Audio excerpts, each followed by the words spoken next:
It was the middle of winter. A hungry lion wandered silently through the snowy village. Not far away, Benaiah stopped suddenly after noticing enormous lion paw prints. Benaiah quietly followed the tracks. The tracks ended beside a deep pit. Suddenly, a violent lion roar echoed from the darkness below him. He looked down and saw a lion, whispering, "If I leave it, someone will die tonight." But to understand this, we must first return to the beginning of Benaiah's journey. He didn't have a royal name. He didn't have a massive army behind him. He was just the son of a priest from a small town. But while other men stayed inside, warming their hands by the fire, he was out in the freezing cold. His name was Benaiah. And this is not just a story about a soldier. It is the story of the most dangerous man in the Bible. A man who was chosen by God to protect the greatest kings of Israel. Without hesitating, Benaiah jumped down into the icy pit. There was no room to run. There was no place to hide. Just a man, a wild, hungry lion, and the freezing cold. The lion roared, showing its massive teeth, and leaped right at him. Benaiah didn't step back. He met the beast head-on. In a flash of pure bravery, Benaiah struck the lion down. When Benaiah climbed out of that pit, covered in snow and blood, he was no longer just a normal man. He was a legend. But what he didn't know was that this little movement, it was going to pull him away from the quiet life he knew and throw him straight into the middle of a dangerous, bloody game for the throne. News of Benaiah's strength spread quickly. Soon, he found himself fighting in the army of King David. David was the greatest king of Israel, a man who loved God, but a man surrounded by enemies. One day, Israel was facing the army of Moab. The Moabites were fierce. They had two brothers leading them. These two men were known as the greatest warriors in all of Moab. They were fast, strong, and completely ruthless. They challenged the Israelites, mocking them. "Is there no one who will fight us? Are David's men just little boys?" The Israelite soldiers were nervous, but Benaiah stepped forward. The two brothers charged at him at the exact same time. It was 2 against 1. But Benaiah was too smart and his faith was too strong. With smooth, deadly focus, he fought them both. He dodged their heavy swords and struck back. In a matter of minutes, the two greatest heroes of Moab were dead in the dirt. Benaiah wiped his blade, turned around, and walked back to his camp. King David was watching. He saw that Benaiah was not just strong, he was completely fearless. Time passed. The battles continued. But Benaiah's greatest test on the battlefield was still waiting for him. Israel went to war against an Egyptian army, and the Egyptians had a secret weapon, a giant. This Egyptian man was absolutely huge. He stood almost 8 feet tall. His arms were like tree trunks. But the most terrifying thing about him was his weapon. He carried a spear so thick and heavy that a normal man couldn't even lift it. The giant laughed as he looked at the Israelite army. "Send me your best! I will feed him to the birds!" Benaiah looked down at his own hands. He had lost his sword in the battle. He had no shield. All he had in his hand was a thick wooden stick, a simple club. His men tried to stop him. "You can't fight him! He has a giant spear! You only have a stick! It's suicide!" The weapon doesn't make the warrior, and the warrior doesn't win without God. Benaiah walked straight toward the giant. "You! Come to fight me with a stick? Are you a dog?" The giant pulled back his massive arm and thrust the heavy spear straight at Benaiah's chest. It was a strike that would have cut any other man in half. But Benaiah didn't freeze. He moved with incredible speed. He stepped to the side, letting the heavy spear miss him by just an inch. Then, before the giant could pull his arm back, Benaiah grabbed the wooden shaft of the spear. With a massive pull, Benaiah ripped the heavy weapon right out of the giant's hands. He suddenly realized he was totally unarmed. Benaiah didn't wait. He spun the massive spear around and used the giant's own weapon against him. The giant fell to the ground, dead. When King David saw this, he knew Benaiah was rare. David didn't just want Benaiah in his army anymore, he wanted him close. David made Benaiah the captain of his own personal bodyguard, the Cherethites and the Pelethites, the most elite, deadly soldiers in the kingdom. Benaiah's job was simple: keep King David alive. For years, Benaiah stood silently by the king's throne. He watched, he listened, he protected. While politicians argued and princes played games, Benaiah was the quiet shadow in the room.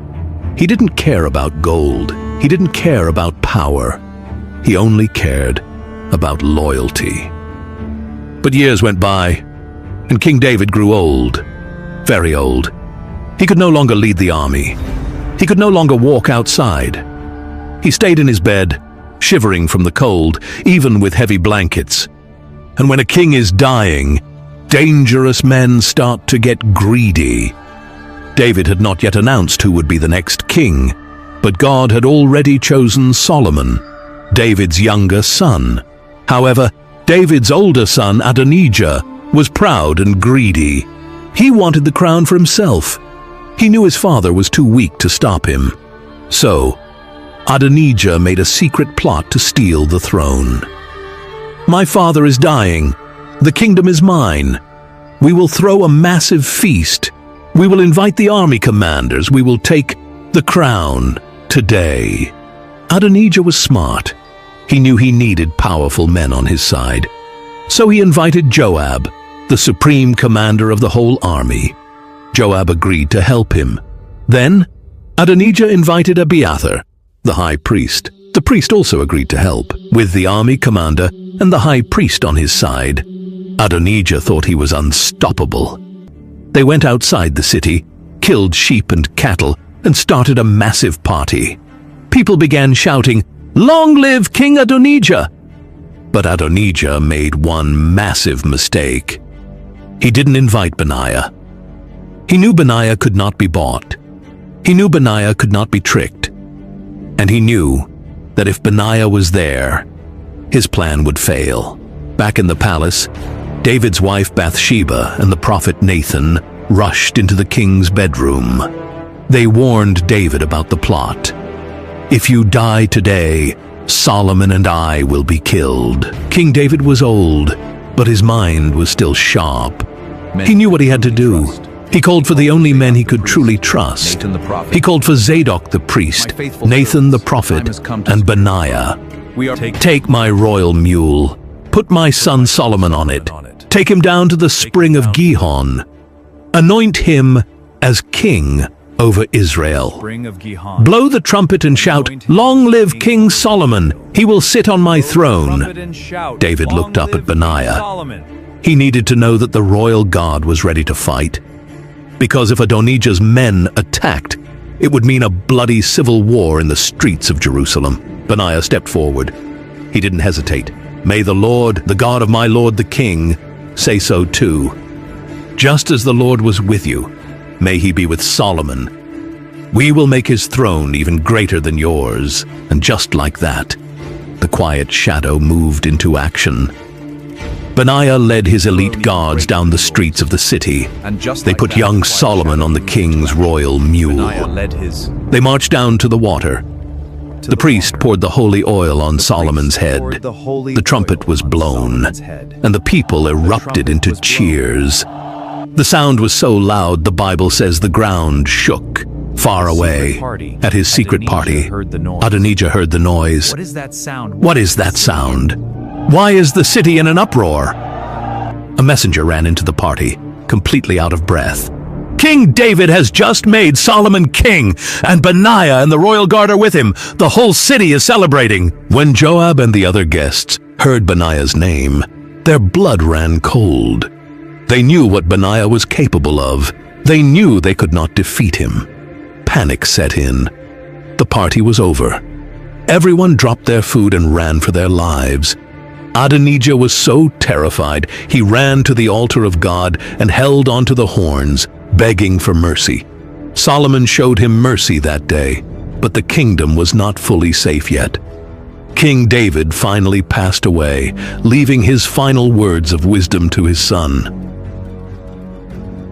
But a king cannot rule a peaceful country. Solomon was traitors are still breathing in his court. Adonijah couldn't accept defeat. He tried another sneaky trick to claim the throne. He tried to take one of David's former servants as his wife, to make himself look like the true king. Solomon realized that Adonijah would never stop trying to start a war. He had to be stopped, and there was only one man to send: Benaiah. Go! Strike him down! Benaiah didn't ask questions. He didn't hesitate. He walked to Adonijah's house and ended the threat forever. Next was Joab. Joab had been David's army commander for years, but he was a violent, disloyal man who had murdered innocent people for his own power. He had betrayed David, and he had helped Adonijah.